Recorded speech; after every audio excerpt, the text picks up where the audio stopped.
No sense of sound. No smell of air. Breathless.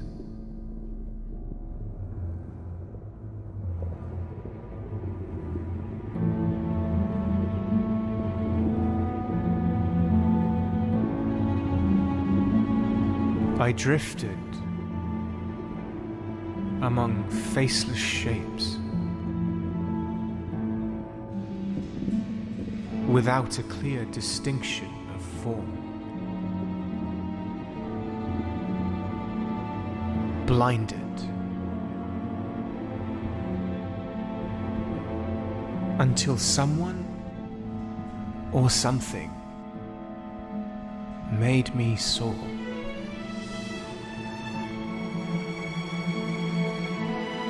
Higher and higher still I went.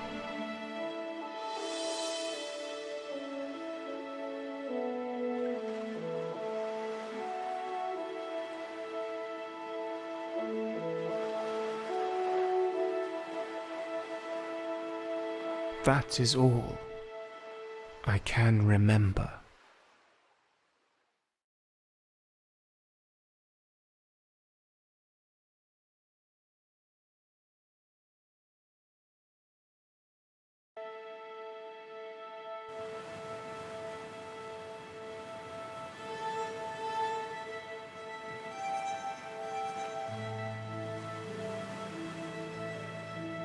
I don't believe you. Now sit down.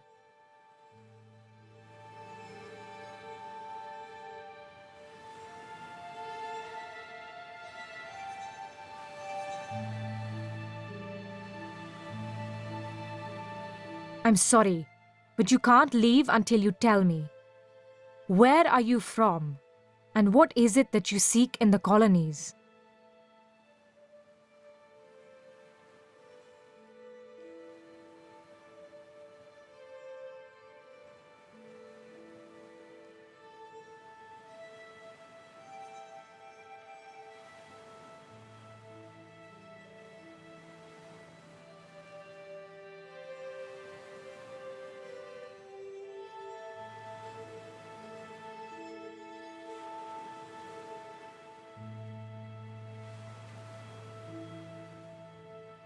I was born in the colonies, and I was hoping to find a home here. But so far, the welcome has been somewhat lukewarm. Do you or do you not swear allegiance to the Lord Protector as a servant of his Protectorate?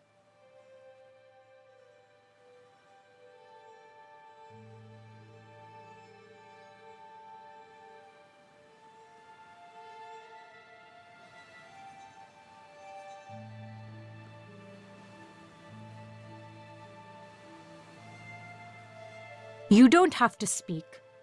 Your uniform already betrayed you. The bright blue fabric, the golden stitching, it tells me that you are part of the crew on one of their ships, probably a merchant vessel. The embroidery even says that you are the captain of that ship. Impressive. But what happened to your ship, Captain?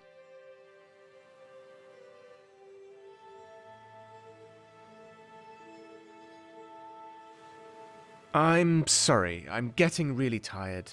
I'd like to take some rest. We can talk later. Are you trying to buy time? That's not going to work.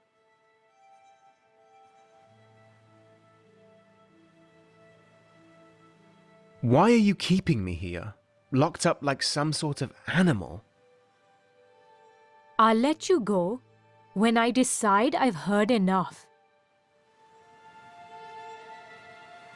Now, is this journal yours?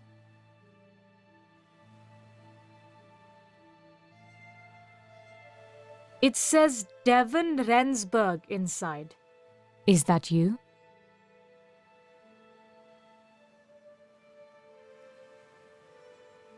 All right, I'm Devon Rensburg.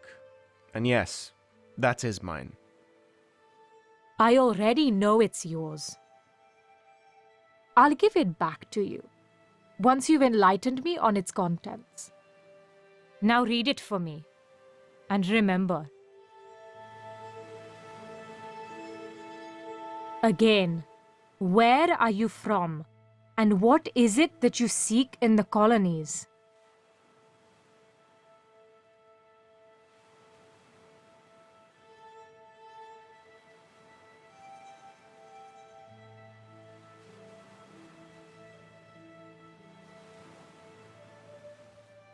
Fine, I'll give you the long version. It's not like I have any choice. I come from the West, born here in the colonies, but raised in the capital of the Protectorate homeland, a city that never felt like home. I never connected with its people. I was always the outsider. So I decided to leave that place, in search of my roots. I had heard about someone in the harbour recruiting men for a merchant ship sailing to the east. It was a standard trading mission along the Indigo route. I had never worked on a ship before, but enlisting in the merchant navy was the only way for me to acquire passage across the sea. So that's what I did. The recruiter, Aaron Ludlow was his name, took me in a rowing boat out of the harbour, and there she was, his lordship's vessel, Herald.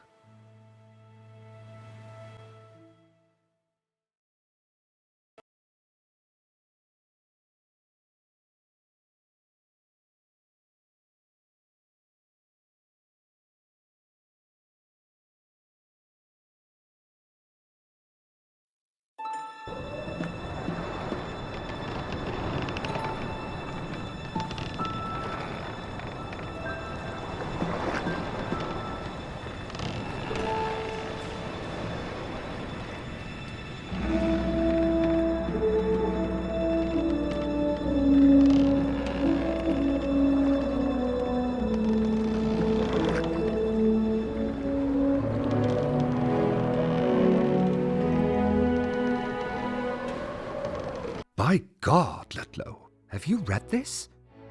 No, sir, I haven't. Your people seem to be causing a lot of unrest in the colonies lately. My people, sir? Well, you know. I don't know, sir. The indigo farmers. They claim the trade does not benefit them enough. They accuse the Lord Protector of abuse of power and demand fairer wages. The local regent has yet to respond, but I fear he will cave into the pressure. Is that why we have the politician on board? Yes. Senator Morton is the regent's brother-in-law, and he's going to help him with the complex politics of this affair. He's also accompanying the regent's daughter safely back to the colonies. Remember to treat both of them with respect. Sir. Is there anything else you brought from shore? Well, apart from the new recruit, a letter, sir. Addressed... Well, what are you waiting for? Give it to me. But, sir, it's not your... My ship, my rules, Ludlow. You know this. Besides, I don't think Mr. Morton has anything to hide from me. He better not. May I remind you he is a Protectorate official, sir?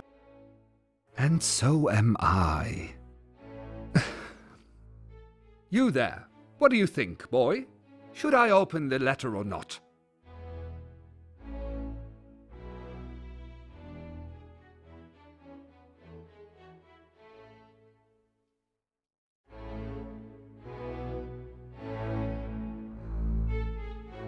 Don't open it, sir. It's none of your business, and the Protectorate won't like it. Really now? But what if it's important? What if it's something I need to know in order to keep the peace among the crew and passengers?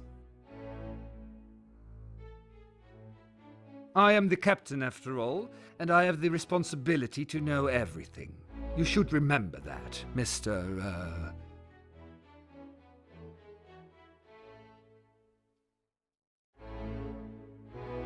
Mr. Rensburg, sir. Devon Rensburg. Delighted to make your acquaintance, Captain. Captain Cornelius Hendricks, nice to have you aboard the Herald. Rensburg, I assume you understand that there are rules here. Officer Ludlow will give you the lowdown on them during your tour of the ship. Sir, I have other... But first, Ludlow, I'd like you to find Senator Morton and send him here. I need to talk to him about this letter of his. Be quick about it. I'll send Rensburg after you in a moment. Yes, sir. Be sure to see me on deck, Devon. So then, Rensburg, I take it you must be returning home to your family?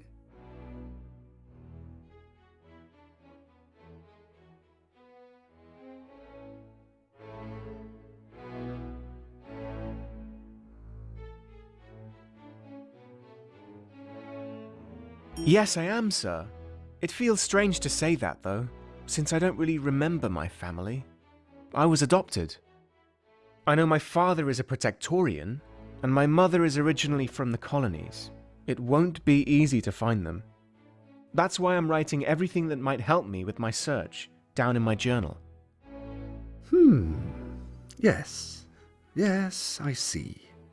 Well, you should look at my globe then, Rensburg. As you see, the colonies are very big. You should write it in your journal. Well, off you go to your tour of the ship. Have a nice evening.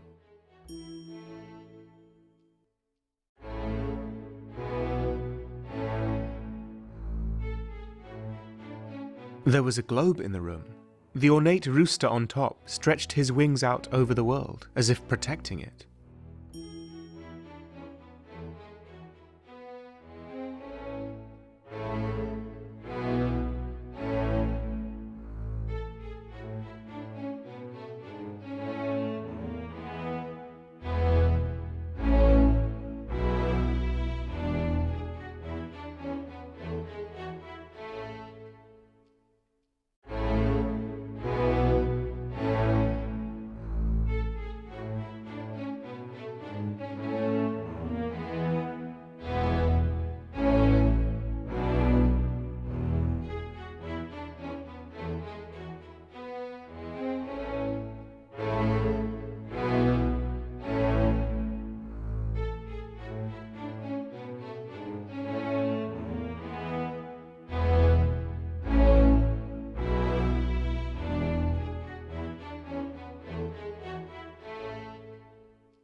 The captain's cabin was one of the few places on the ship with a heater. The crew didn't have such luxuries at all.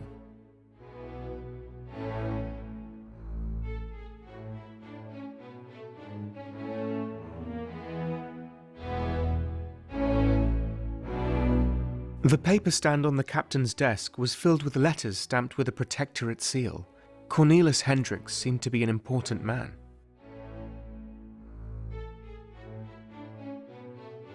The captain's newspaper lay open on his desk. Colony unrest, it said. The rest was too difficult to read from a distance.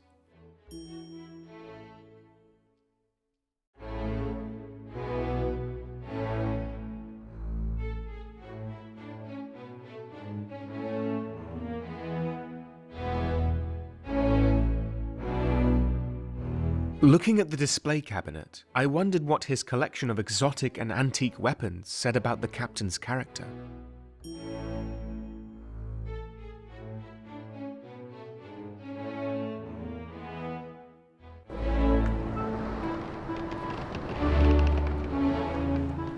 Oh, well, I would assume he's reading your letter right now, Mr. Morton. I sincerely hope you're joking. No, on the contrary, sir. At sea, the captain makes his own rules. As far as I can tell, our captain is king on the Herald, sir. the crew his loyal subjects. Officer, there are several reasons why the people got rid of the king back in the day. This is precisely the sort of thing that led us to abolish the monarchy. I'm going to have a word with Captain Hendricks now. Please carry on.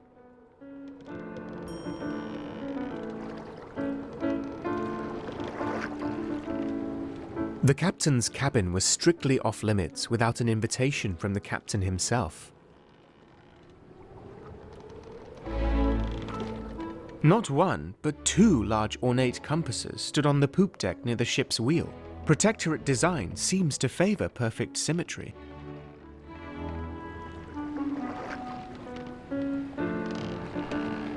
I was quite often tempted to take over the wheel and sail us on a random course towards adventure, but that wouldn't have been a smart move.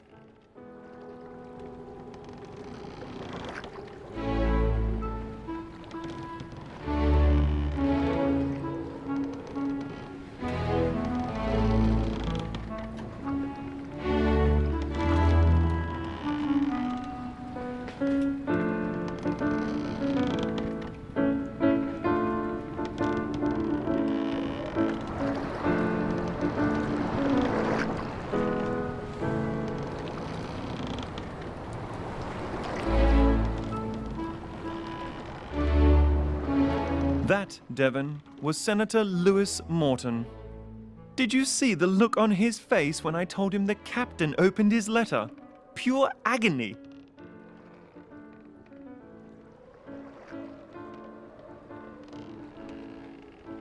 Was it really necessary to tell him that? He would have found out sooner or later anyway. People have a hard time adjusting to life outside the capital. On the open sea, the rules tend to change, but customs don't change with them. Mr. Morton is a prime example of that, and you will probably experience the same. The trick, though, is to accept change. It's something that people like Morton will never understand. But you might.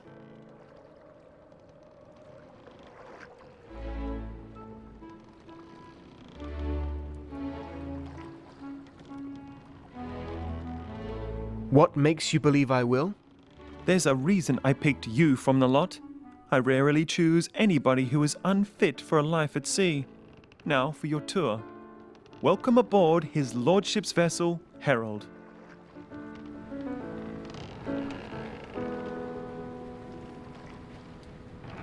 A Cromwellian-class Protectorate clipper launched in 1851. As one of the fastest sailing ships in the mercantile fleet, she can reach a top speed of 18 knots. During her short life, she has already set multiple records sailing to the colonies and back along the famous Indigo route.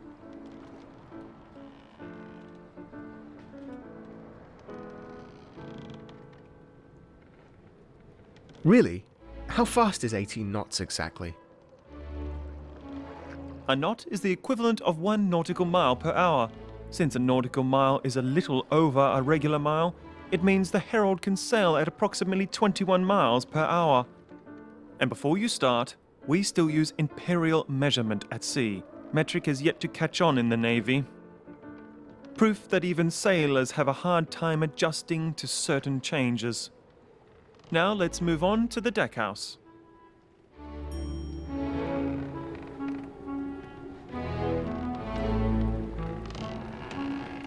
So many lines and ropes that were going literally everywhere. I still can't comprehend how most sailors I met on the Herald knew the function and name of all of them.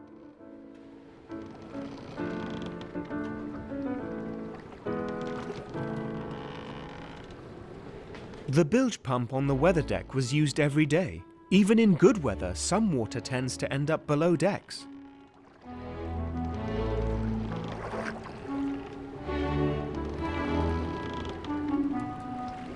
Looking through the grate, I could see the gun deck below. As strapping as sailors come, even they can't lift most cargo without the use of a dolly winch.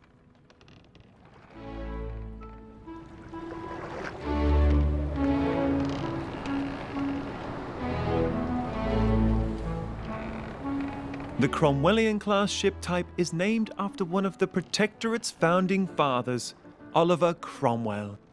These ships are merchant clippers, built with trade in mind. Making money is their sole purpose. The Herald is an indigo clipper, which means she mainly takes shipments of indigo powder to the Protectorate homeland. With this powder, we make the paint that coats the hulls of our ships, and the dye that gives the fabric of our clothes its bright blue hue.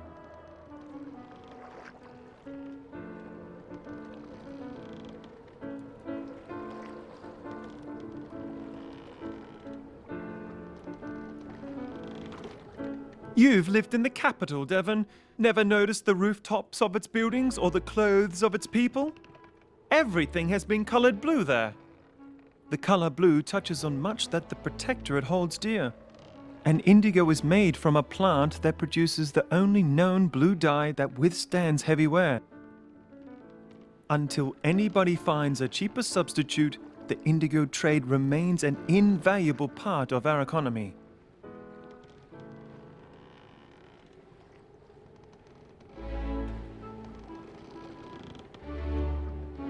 Such an infrastructure just to create paint? There are people starving. Can't we ship more food instead?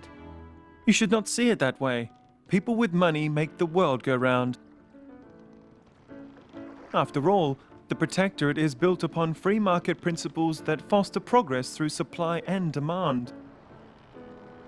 Its people get paid an equal share for the work they do, and with this money they are free to do with as they wish.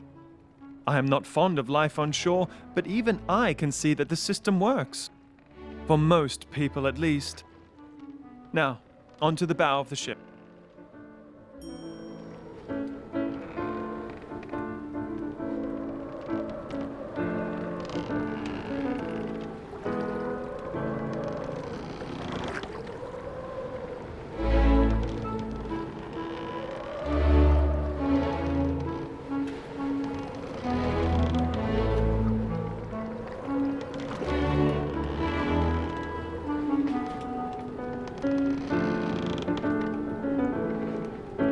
Taking a short break to get water from the scuttlebutt was usually just an excuse to congregate with fellow sailors. But I was wise enough not to stretch this privilege, not wanting the captain getting cranky with me.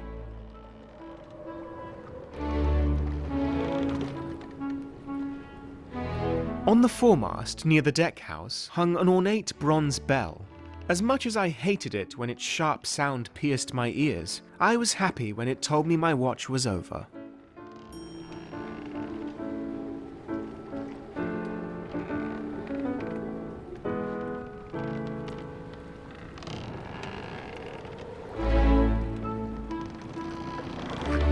The Herald was equipped with many life belts. This relatively new invention can save people that have fallen into the ocean from drowning. However, if you get swept away by the current, even a life belt won't help.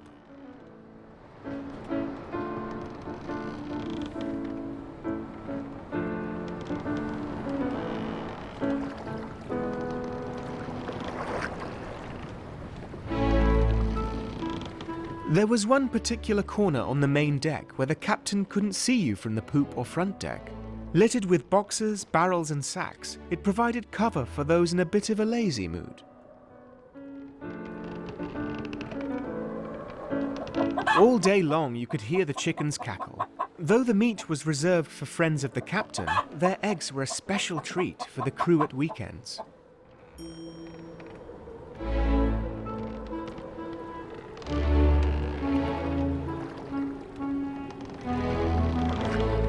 The capstan is a rotating device that is used to apply force to ropes, cables and hawsers.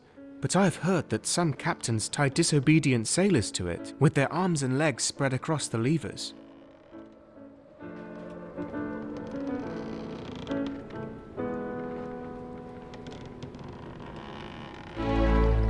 The Herald's figurehead had impressed me when I first saw it, but standing on deck, I sometimes forgot that it was even there.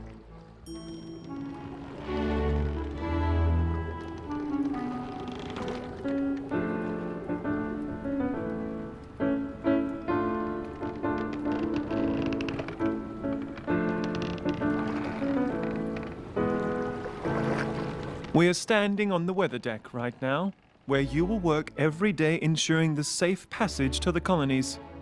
You will be tasked with tying the knots, reefing the sails, and swabbing the decks.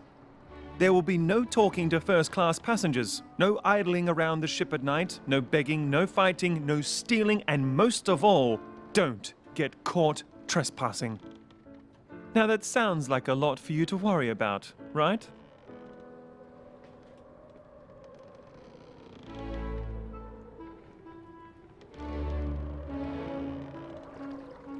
Sounds hard, but I'll do my best. That's what I thought. Don't worry, it'll get tedious soon enough. Keep in mind that the dining saloon in the deckhouse is only for first-class passengers and officers during this trip. This was a special request by Senator Morton, so please steer clear from the saloon if you want to keep out of trouble. Anyone without a blue coat should just use the service stairs through this door here. Now, is there anything in particular you would like to know? What if I wanted a blue coat? Where do I get one? You'll have to earn one. The captain is an honest man. He'll reward hard work. But don't expect him to promote you anytime soon. It took me years before I earned mine. Now just go through this door, past the officers' cabins, and you'll find the service stairs on your right-hand side. Down those stairs you'll find the crew's quarters and your bed.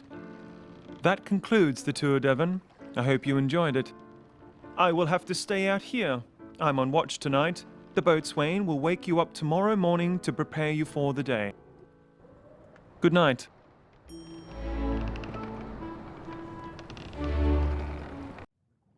But I don't want to. And take this thing back. But Ian, it's a gift. I don't need it. I don't need any of this.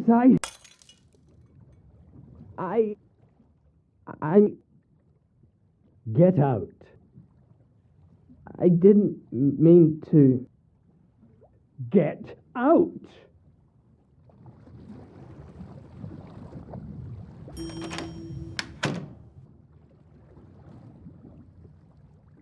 I wondered if everything was all right inside.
It was getting late.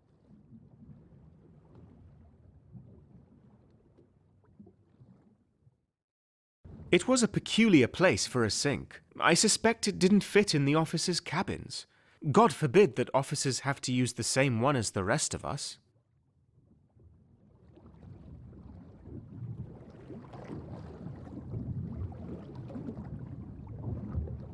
The barrels were filled with rum. I wouldn't be surprised if they were placed there on special request.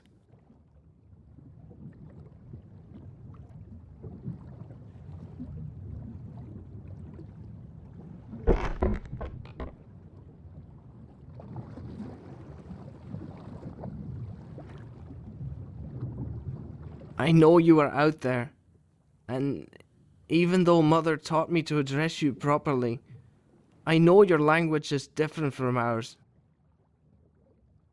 Please, hear my prayer. Listen to my heart.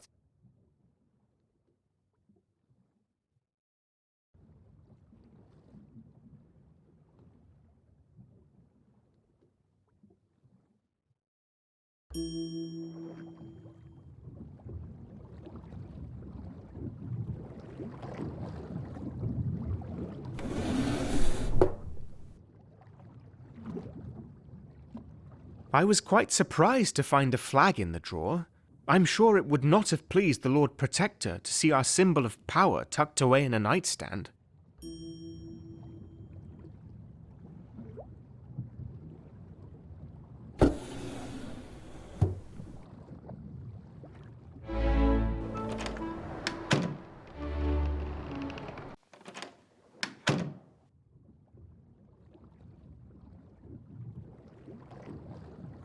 A risque pin-up poster hung tucked between two opposing walls. It tried to sell the colonies on some sort of exotic fantasy.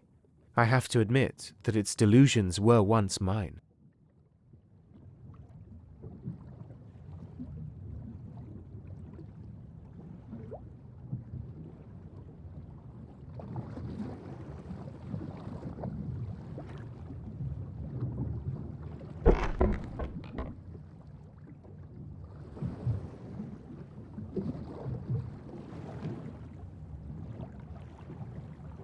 The playing cards, strewn everywhere, seemed to indicate that the sailors liked to play games. I preferred to write in my journal, rather than occupying myself with such silly things. Boxes, big and small, were everywhere on the Herald. I wondered what was inside the one on the table, but I didn't dare to open it.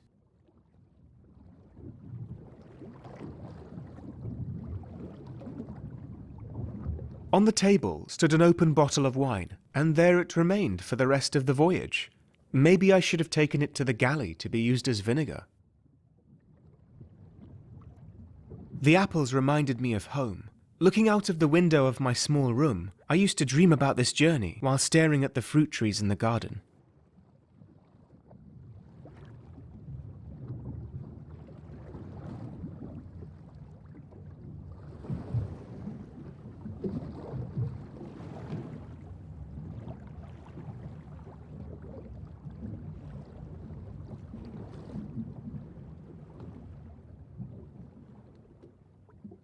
I'll admit I did consider trying on the blue coat, but the chance of someone noticing was too high.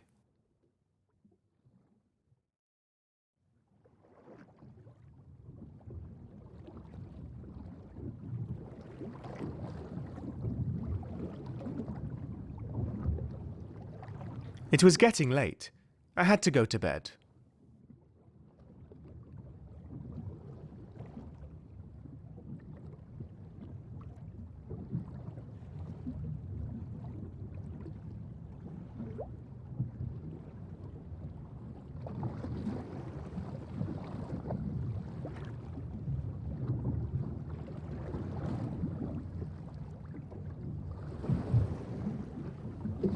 All the soap in the world can't get the briny smell of the sea out of a sailor's socks, let alone the other pungent odours.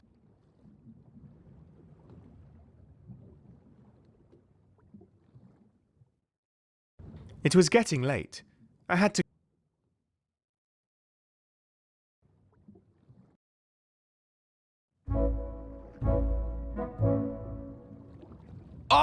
hands on deck. The sun is out and breakfast is served on the gun deck. You too, boy. Ian! Oh, I'm not well, sir. It's probably the food from last night. I don't really feel like eating anything right now. Oh, really? Well, I don't trust Andres Bangers and Mash either, but you won't make me believe that they made you sick. That would be way too convenient for you. I'm not lying, Caleb. My stomach tells me that something's wrong. That's Mr. Haywood to you, boy. And I know exactly what you're thinking. You heard that Ludlow was sick this morning, so you're trying to blame it on the food. Nice try, boy. Now get up and start running. No, I won't. You can't force me. I'm going on strike. Ha! Don't make me laugh, kid. You wouldn't last a day.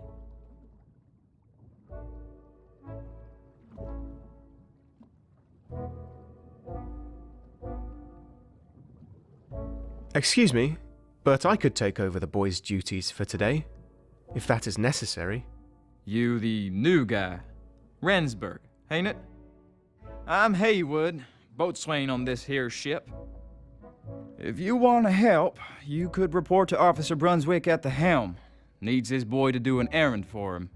But since this wretch won't get out of bed, I don't mind you doing it.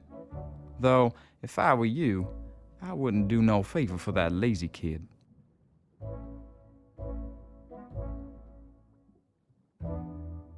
No problem, Haywood. I'll get right to it. Just follow the instructions Officer Brunswick gives you. Now, off to the helm with you.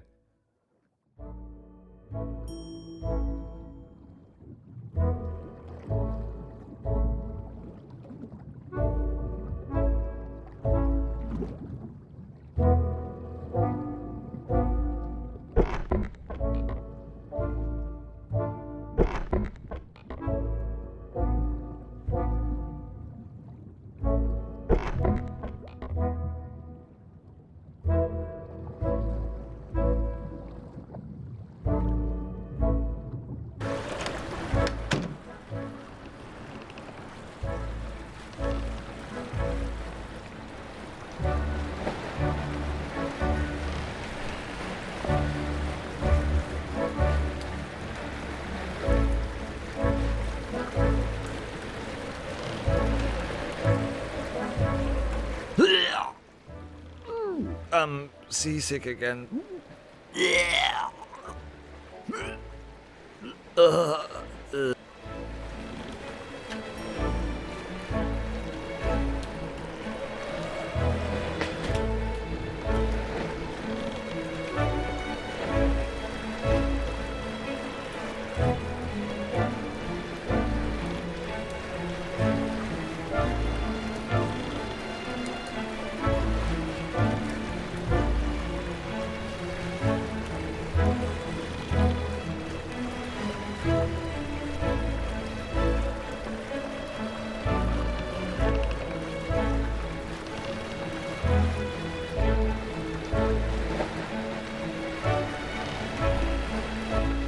I don't need them, Captain. Might I suggest we raise the studding sails to maximize our speed? I still want to see them, Rupert. Where is that boy of yours? Get him to fetch the maps. I haven't seen him this morning. It's possible that he's still... Ah, good morning, Rensburg. Nice to see you up and running. Rupert, have you made the acquaintance of Devon Rensburg yet? He's our new sailor. No, I haven't, sir. Rupert Brunswick, First Officer and Navigator. Nice to meet you. Good.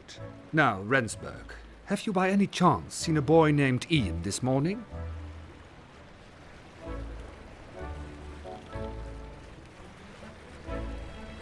He is ill, Captain.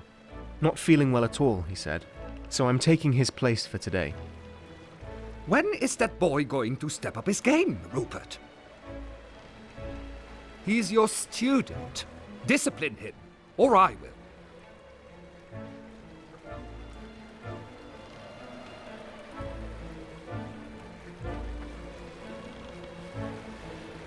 I heard that more of the crew are sick today. It could very well be that they're all sick for the same reason.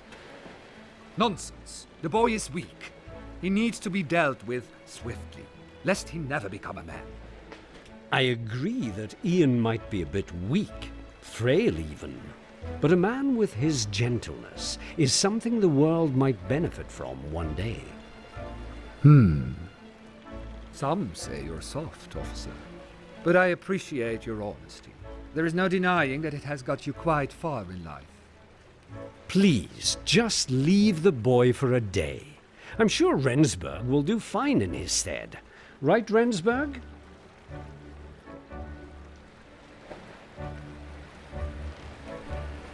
I'll do my best, sir. What should I do first? The captain would like to see my maps. Since Ian's not here, I'd like you to fetch them for me. My map of the European coast should be somewhere in my desk. I'll tell you a secret. I keep a spare key to my cabin in the picture in the officer's hallway.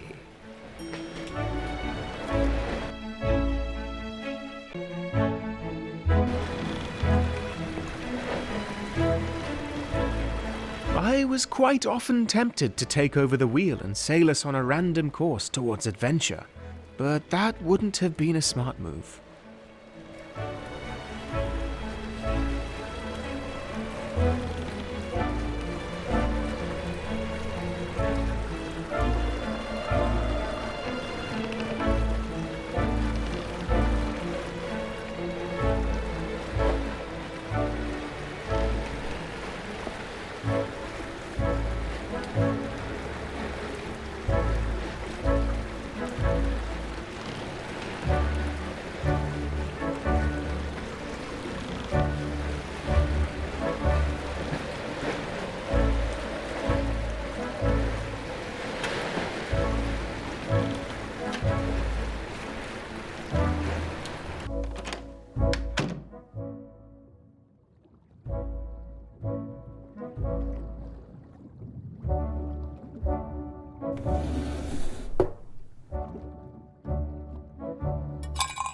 The picture contained a spare key to Officer Brunswick's cabin.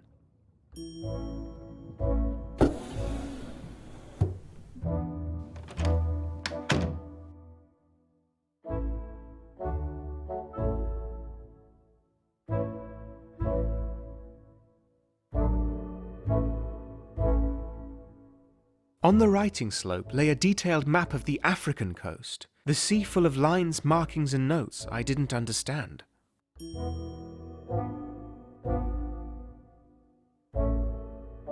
There were books about navigation, geography, mathematics, and poetry. None of them looked very interesting to me. A small collection of astronomy books betrayed Brunswick's fascination with the celestial bodies. Maybe this was the secret to his success as a navigator.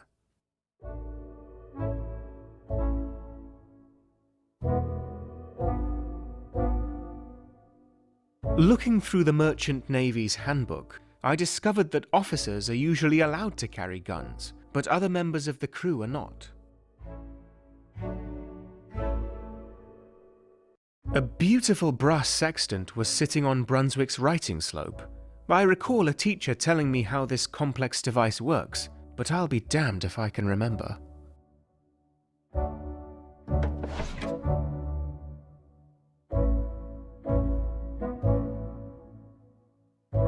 A broken compass lay shattered inside Brunswick's desk. It was a shame to see such a delicate object destroyed.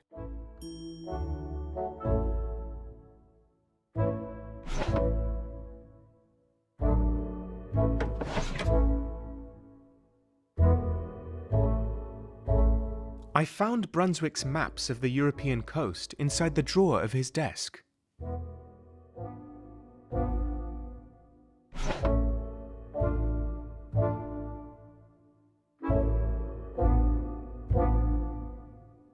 A painting of the night sky was hanging on the wall. The use of colours was striking.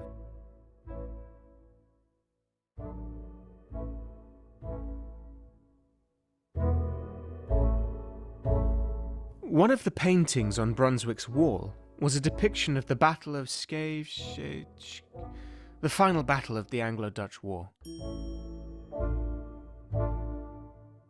One of the paintings depicted 3 white boys playing with a ball in a sunlit square.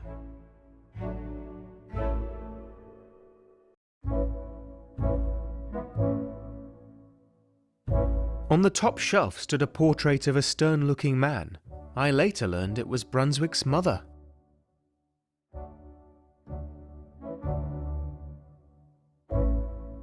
I was surprised to find Brunswick's spyglass in here. You'd think a navigator would keep that with him at all times. The entire bookcase was devoted to poetry. Among them were some of the most famous works by Shakespeare, Byron, and Poe.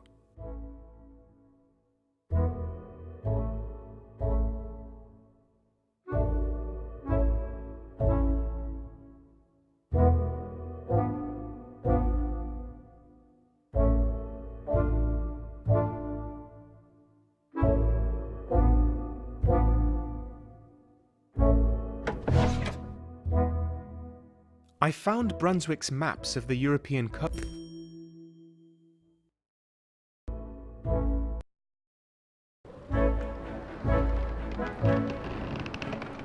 What took you so long? Were you lost? My cabin isn't that big, you know.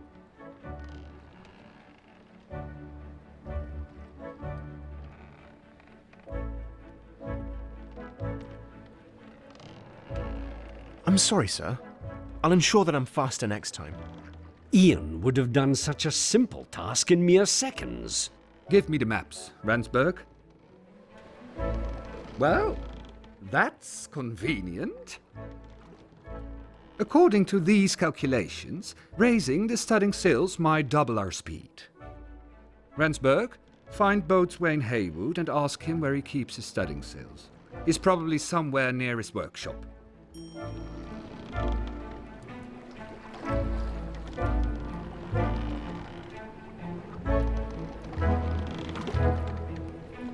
Look, Uncle! Water as far as the eye can see. Imagine how big the world must be. Yes, dear.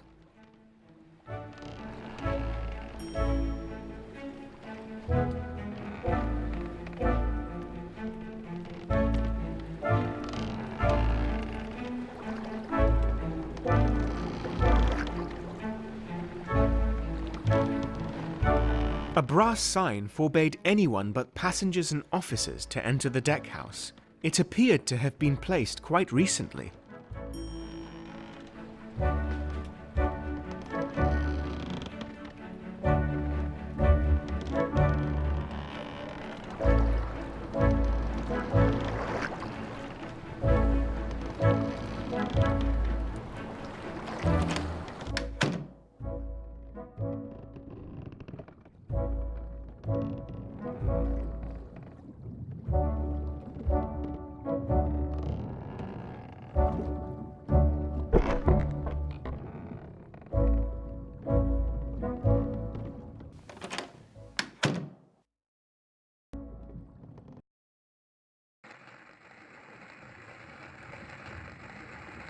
You again? So how does your new job suit you, huh?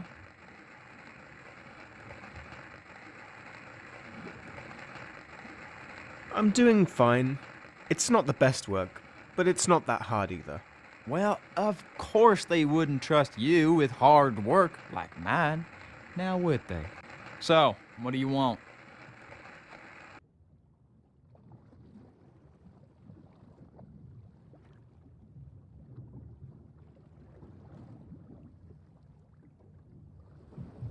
I'm looking for studding sails. Any idea what those are? Of course I do. I'm the boatswain. They're extra sails used to help the ship gain speed when there's very little wind. We ain't used them in a while, so I keep them here. I'll give them to you, but first, I need something done.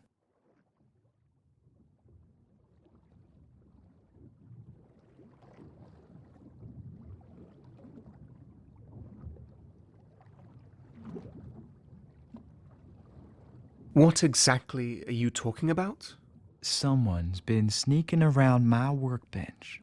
The key to the weapons cache was in a different drawer than usual. So, I checked the cache and discovered I am missing a Colt 44. If the captain finds out, we'll all be held responsible. So we need to find that thing before he gets wind of it.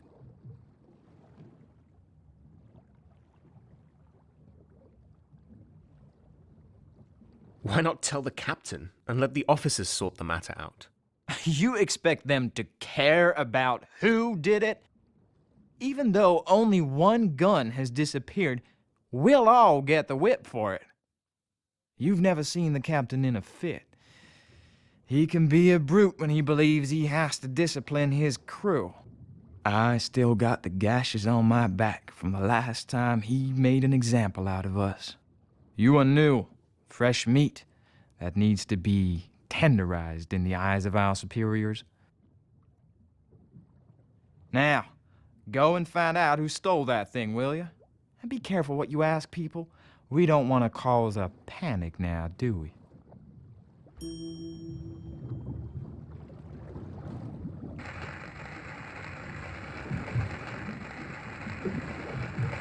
According to Haywood, his saw had once been used by Dr. Gerrig when Sylvain, one of the sailors, got stuck between the gears of the cargo winch.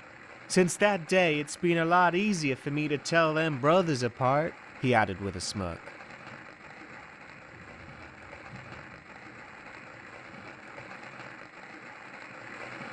As brash a man as Haywood seemed, his violin betrayed his softer side.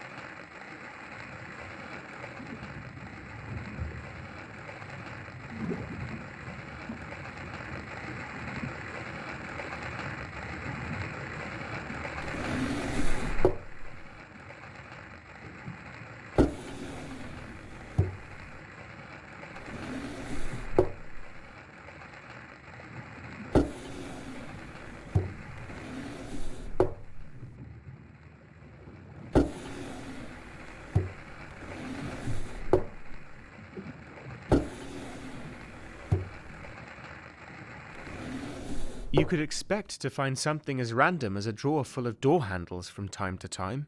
It was a workshop, after all.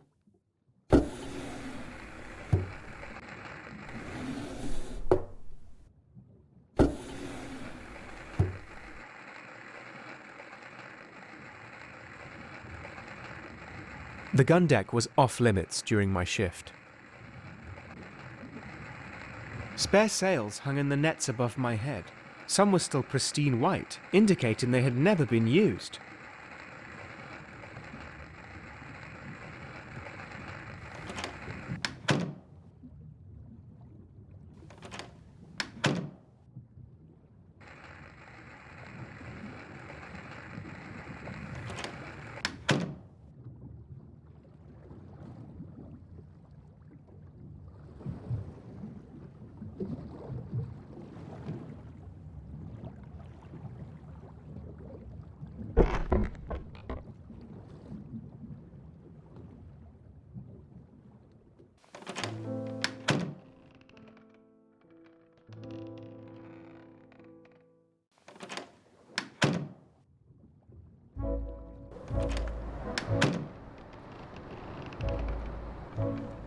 Rendsburg, what are you doing up here?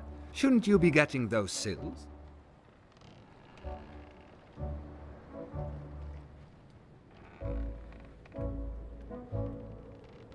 It's a bit embarrassing, sir. But I wanted to tell you that, I'm afraid of pirates. I've read the stories of what they do to sailors like us. How do the crew protect themselves from such scoundrels? You've been scaring yourself with children's literature, Rendsburg. Piracy has been dead for years. Though I have to be honest, I met a pirate once.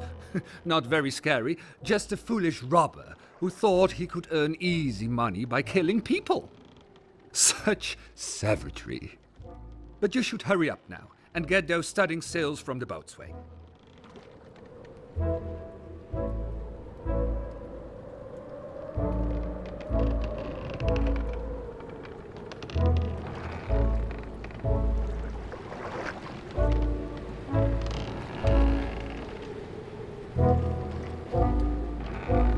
I don't see any sails, Rensburg.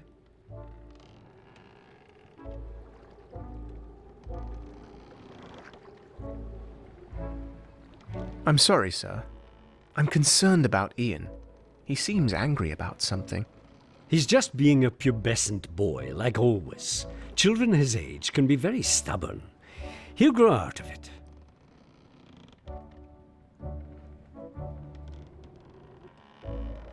I don't think so, sir. There's something else that's troubling him. There could be, but it doesn't really matter.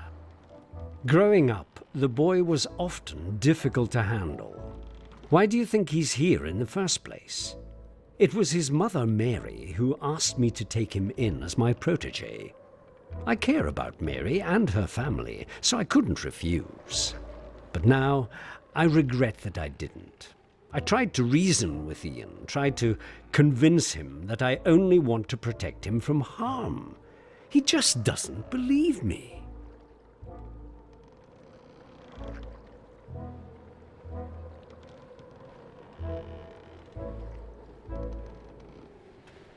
I can see that you care, but have you perhaps been a bit overprotective, sir? That's none of your business, boy. I already told you more than you need to know. Now get back to work. We're still waiting for you to bring up those sails.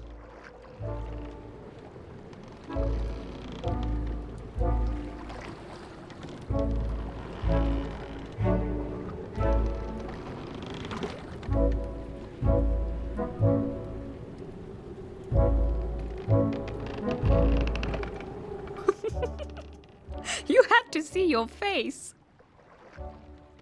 That's not funny, my dear. Sorry, Uncle. I won't laugh. What are you looking at? Leave us.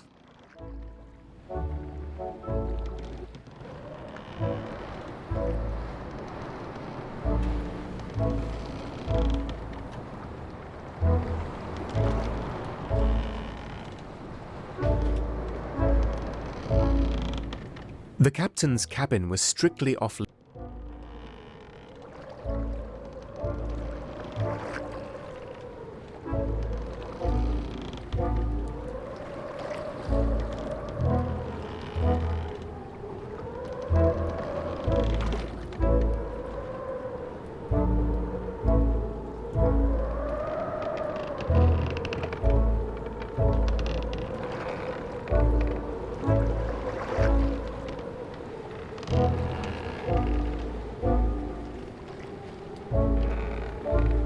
A brass sign forbade any.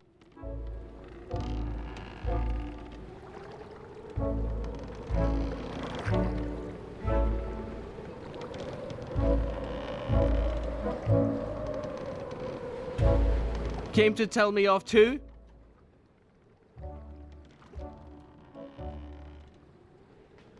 How are you feeling now, Ian? Fine. Just let me be, will ya? I just needed some fresh air. I don't know what's going on, but I sense you need help. Is there anything I could do for you? Stop with the fake concerns. Who are you anyway? Did Brunswick send you to talk me around?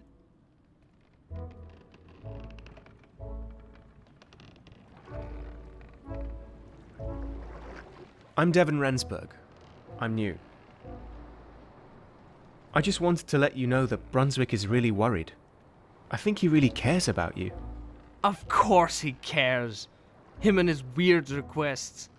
He is everywhere I go. Around every corner and in every room. I'm sick of the man. His presence alone drives me completely insane.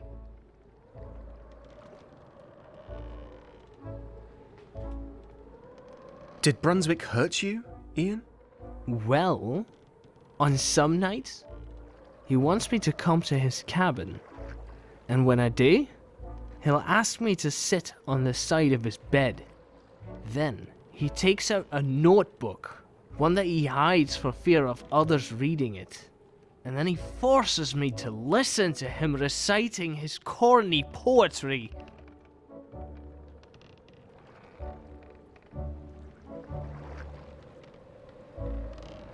So, you said he hid his notebook. Do you know if he hides other things too? Brunswick often hides his most prized possessions, like his compass, the one that he got as a present from his own mentor, Francis Beaufort. He gave me the thing as a present, but I refused. Next thing I know, it's on my pillow with a wee note telling me to be more grateful.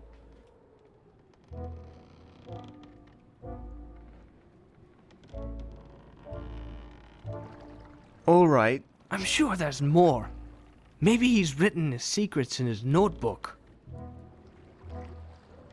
You should go to his cabin and search his bookcase. If there's anything he's hiding, it'll be there.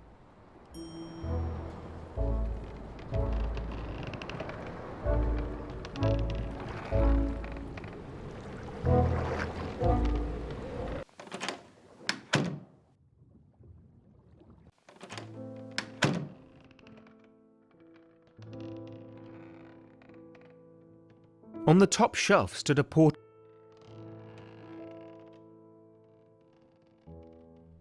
A loose wallboard was cleverly hidden behind a couple of books. Behind the loose wallboard was a cleverly hidden compartment containing a single booklet. It seemed to be Brunswick's journal.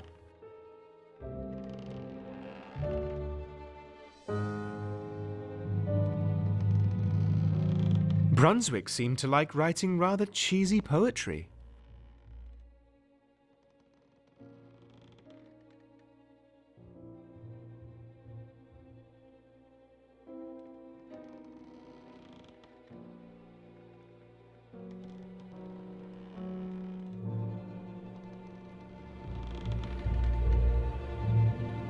It was Officer Brunswick's journal.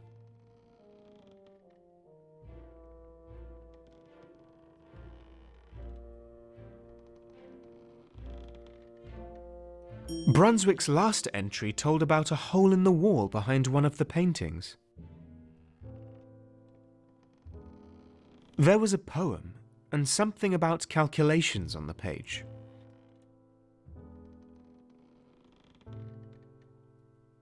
He seemed to wonder why Ian was often angry and agitated, and he was also particularly saddened by him breaking his compass.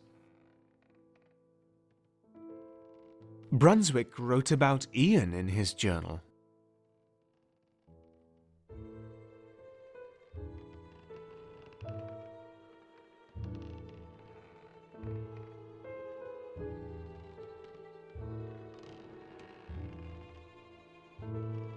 It was Officer Brunswick's journal.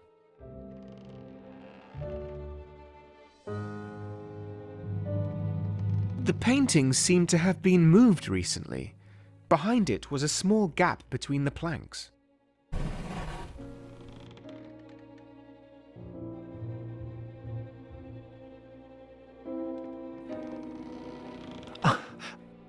What's that?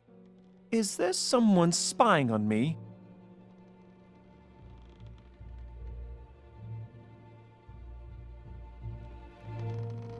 You stole the gun! Devon, are you snooping around? I didn't expect you to be that kind of person.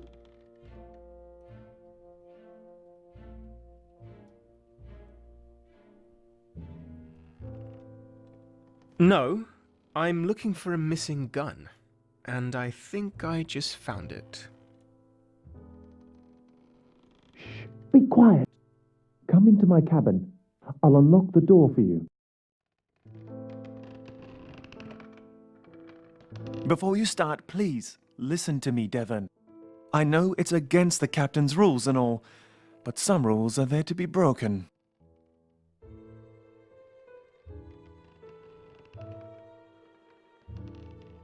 Are you willing to explain to me what's wrong?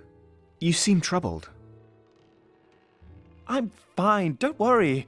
I wasn't secretly plotting to go on a killing spree tonight.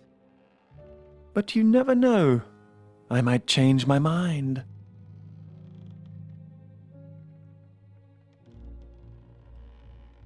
I don't want to meddle, but I was told to take that gun back to the weapons cache. So, you're an errand boy now. Just started and already they're lackey. Well, I won't help you. It's just not fair, Devon. I know the Merchant Navy Handbook from cover to cover. It clearly says that every officer is allowed to bear arms. Every officer, Devon. I'm an officer, so why don't I get to exercise my rights aboard the Herald?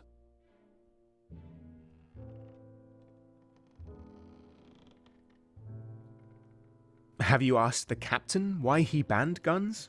Supposedly something about old and outdated policies. But honestly, Devon, I don't really care about the gun. I just want the captain to know that if Brunswick gives up his rights, it doesn't automatically mean that I'll give up mine as well. For some reason, I'm always expected to do as the white man does. I'm never trusted to make my own decisions. Sometimes I feel like I'm an officer in nothing but name.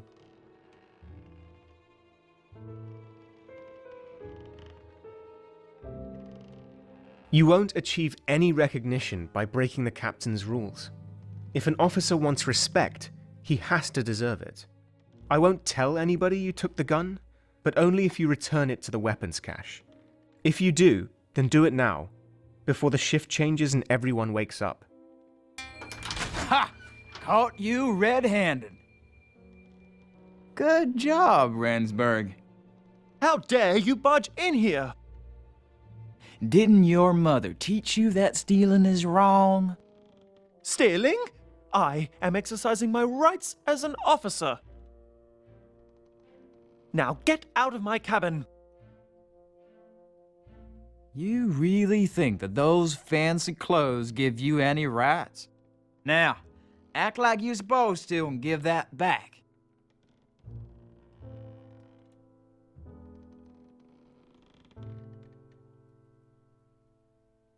Calm down, Haywood. I think it's all just a misunderstanding. What does he need a gun for, Rensburg? It'll make people uneasy seeing him brandishing that thing. Before I became part of this crew, I was always allowed to carry a firearm. I just don't see why I can't have one now. I don't believe you. You're up to something. I just know it. No, I'm not. You have to believe me. I just want to feel safe. Ain't there other ways to protect yourself? A real man can always count on his fists. Well, I know my way with a knife, but I don't have anything other than the cutlery from the galley to work with. You've been sneaking around in the galley too now, have you? The nerve.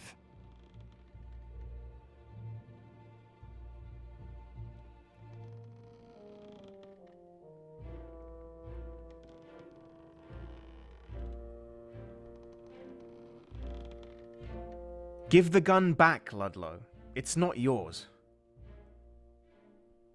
It's none of your or Haywood's business. I'm keeping it, and we'll see what happens from there. Tell the captain if you want to. I don't care. Fine, keep the darn thing. But I'll be laughing when your back gets whipped. You come with me, Rensburg. It's time we got those sails to the captain.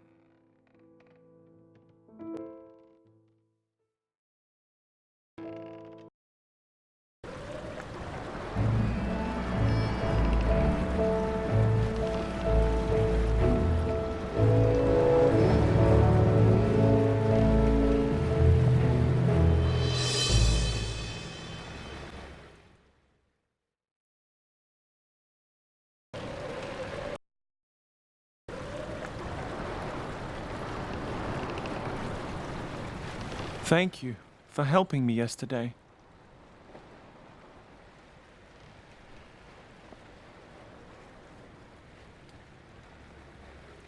It was nothing. You know, I don't even need to have a weapon with me all the time. Just knowing that I can get it from my cabin whenever I want makes me feel safer. So I wanted to thank you for it. Would you like one of Undra's butterscotch treats? they're the captain's favorite.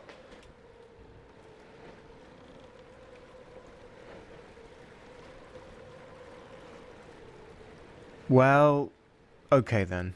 Those look too delicious to refuse. They do, don't they? Feel free to indulge yourself, Devon.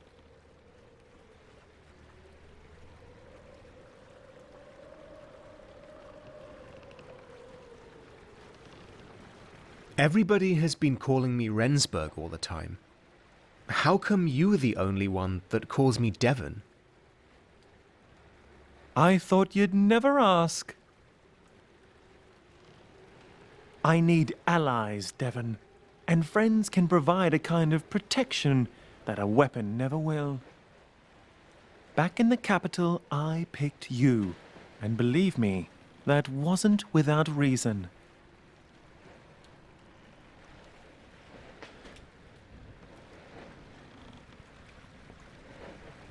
I don't really understand.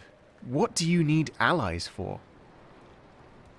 The captain thinks I don't know, or that's what I hope I've led him to believe.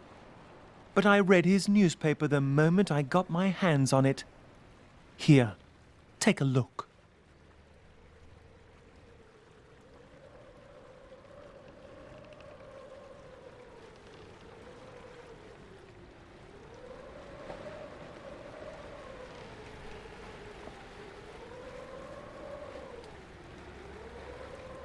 Without indigo to trade, the reason for our voyage has become a mystery to me.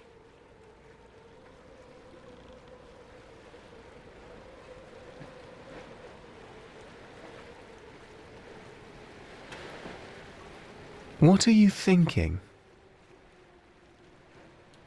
I'm worried, Devon. There seems to be more to the Herald than meets the eye. What's going on down there?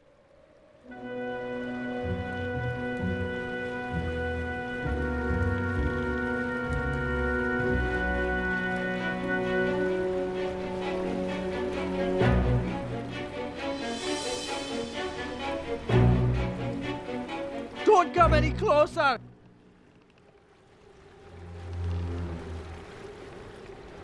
I'll jump! I will! Just get away!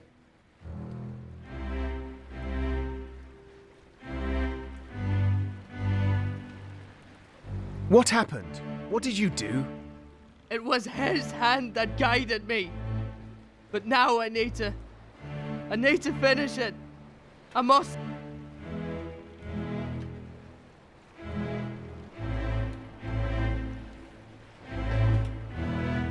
I know life can be hard, Ian, but please don't jump. It's not worth it. I can't live on this ship anymore. I need to get away. Somehow.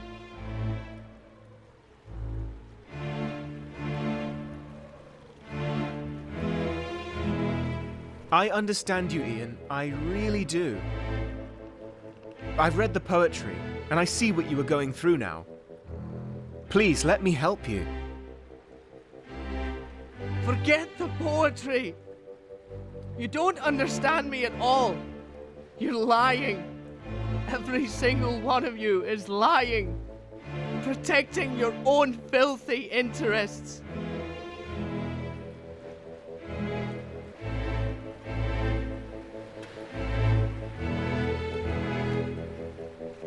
You're a smart boy, Ian. Confused, but smart.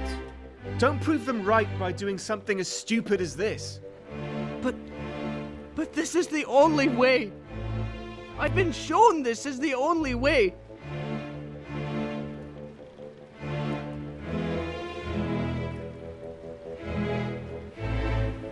Jumping won't solve anything. Killing yourself will only end your existence prematurely. You mean... It's... Oh Lord, what have I done?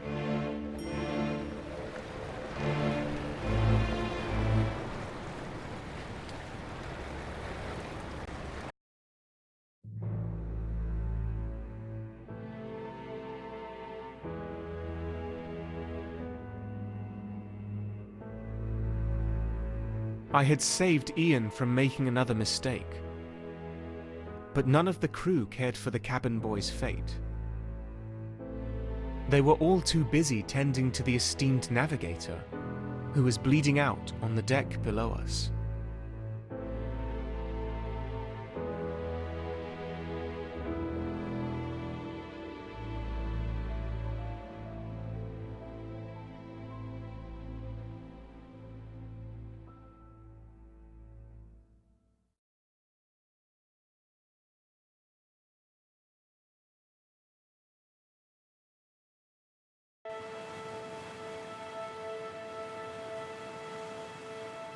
Well, it seems to me he had that coming. Who? Officer Brunswick? Yes, Officer Brunswick. He was tormenting that boy. He should have known better. He should have acted like an adult.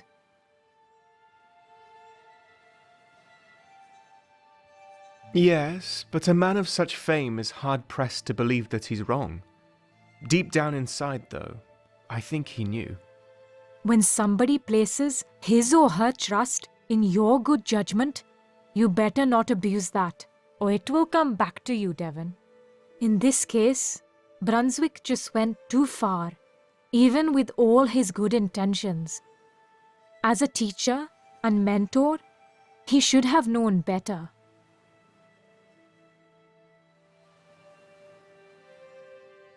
I feel sorry for Ian. He had some serious problems, and no one to turn to. Look, Devon. When kings take pride in their rule over others, they often become tyrants. I've seen it happen myself. It's a sort of power that corrupts good men. Excuse me, Merirani. I'm sorry to disturb you, but there is something that demands your immediate attention. I'll be right down. Excuse me, Devon. Please wait here and do not move. Understood? Good.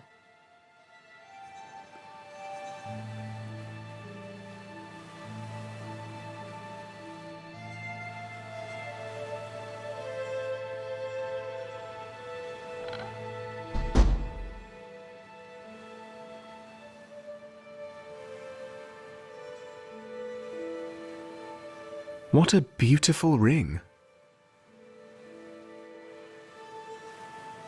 A newspaper clipping about the accidental death of a Raja. Interesting.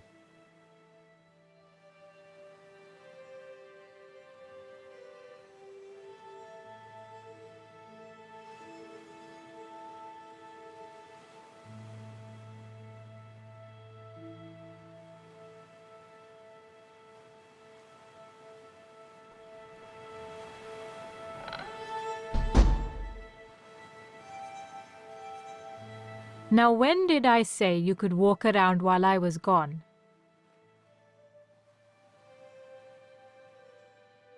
I'm sorry, You don't need to answer that. Now sit down. You are still my prisoner, remember? Ugh, well, thanks for reminding me. I'll set you free. Don't worry. But only after you've told me the rest of your story. I assume the captain must have been furious after what happened.